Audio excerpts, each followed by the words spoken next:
El tema que voy a tratar en este vídeo son los anestésicos intravenosos. El esquema que voy a seguir va a ser una breve introducción y vamos a hablar de los barbitúricos, benzodiazepinas, ketamina, etomidato, propofol y por último de la desmedetomidina. Comenzando con la introducción, la anestesia intravenosa o totalmente intravenosa se conoce como TIVA. ¿Y qué es lo que necesitamos para una anestesia general? Una fase de amnesia, una hipnosis, una analgesia y un bloqueo neuromuscular, aunque no en todas las anestesias generales es necesario. Por lo tanto, cuando pensamos en fármacos anestésicos intravenosos, nos podemos llevar las manos a la cabeza porque sería un tema bastante denso y complejo. Vamos a empezar por los barbitúricos. Los barbitúricos son los hipnóticos clásicos y derivan del ácido barbitúrico, como su propio nombre indica. ¿Qué efectos van a originar en nuestro organismo? A nivel cerebral, lo que van a generar un descenso del flujo sanguíneo cerebral, una disminución de la presión intracraneal, disminuyendo la demanda de oxígeno, manteniendo la presión de perfusión cerebral. Por lo tanto, va a mantener la relación entre el aporte y la demanda de oxígeno. A nivel cardiovascular, disminuye las resistencias vasculares periféricas, disminuyendo la tensión arterial media. Va a aumentar en contraposición la frecuencia cardíaca y la contractilidad para mantener el gasto cardíaco. A nivel pulmonar, va a producir un efecto depresor, generando una apnea y en algunas ocasiones, sobre todo el tiopental, va a generar un broncoespasmo. A nivel hepático, va a ser un inductor enzimático.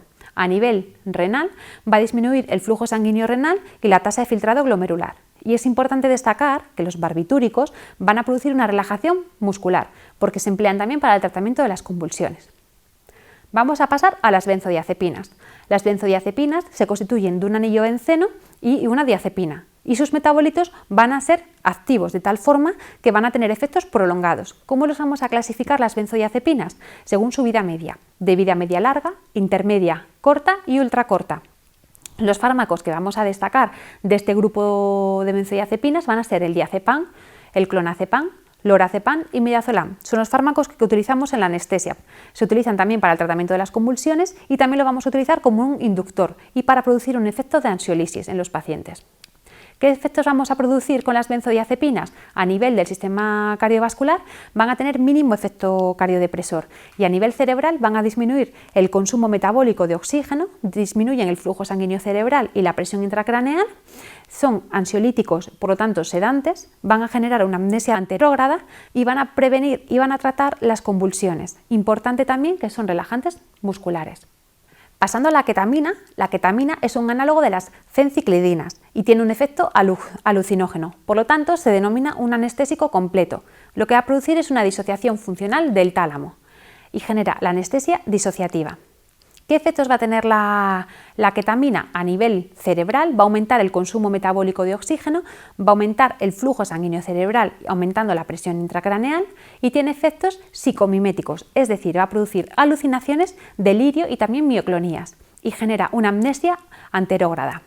A nivel cardiovascular va a aumentar el gasto cardíaco y la tensión arterial y a dosis altas puede ser un depresor miocárdico producido por una inhibición del calcio.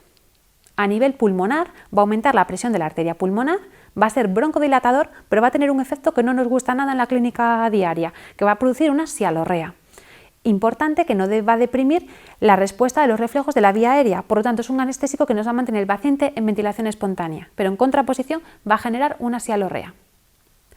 Pasando al etomidato, el etomidato es un derivado de imidazol, va a unirse a la subunidad del receptor GABA, potenciando su efecto, va a deprimir el sistema reticular y tiene un efecto en el 60% de los pacientes que son las mioclonías al administrar este fármaco. Importante hablar de la supresión del eje suprarrenal, ya que lo que va a hacer el etomidato va a inhibir a la 17-alfa hidroxilasa y puede producir un cuadro de una insuficiencia suprarrenal. ¿Cuáles van a ser los efectos clínicos del etomidato? Pues a nivel del sistema nervioso central va a disminuir el flujo sanguíneo cerebral, disminuye la presión intracraneal y la demanda de oxígeno, manteniendo la presión de perfusión cerebral y también genera mioclonías.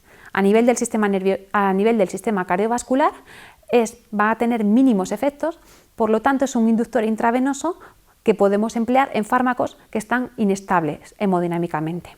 Y a nivel pulmonar va a generar mínima depresión respiratoria, no generando apnea. Pasamos al propofol. El propofol es el clásico anestésico, el 2,6-diisopropilfenol, es una solución acuosa al 1 o al 2% que lleva lecitina de soja. lecitina de huevo, aceite de soja y glicerol, y va a favorecer la neurotransmisión mediada por GABA. Importante que en pacientes que se encuentran con una perfusión de propofol durante mucho tiempo pueden generar un síndrome de infusión de propofol.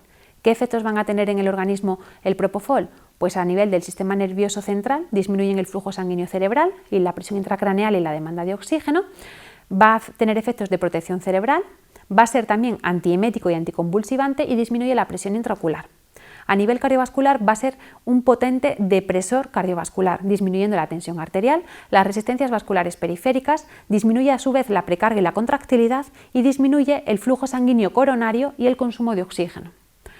A nivel pulmonar, el propofol va a generar una depresión respiratoria conllevando a una apnea, inhibe la respuesta a la hipercapnia y a la hipoxia y deprime los efectos del reflejo de la vía aérea superior.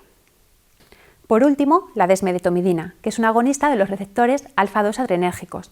Actúa a nivel del lucus ceruleus, de las astas dorsales de la médula y del sistema reticular activador ascendente.